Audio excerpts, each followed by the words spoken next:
preparado para a vinda do Senhor? Será que nós estamos abrindo a nossa mão da nossa salvação por prazeres, por, sei lá, qualquer outra situação? Começa a meditar nessa noite. Porque nós não sabemos quando.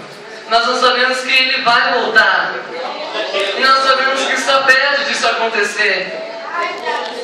Então começa a refletir.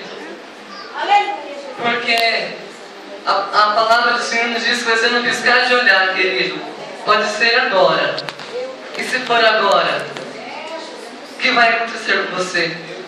Para onde você vai? Amém? Vamos adorar o Senhor.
Precisamos vigiar.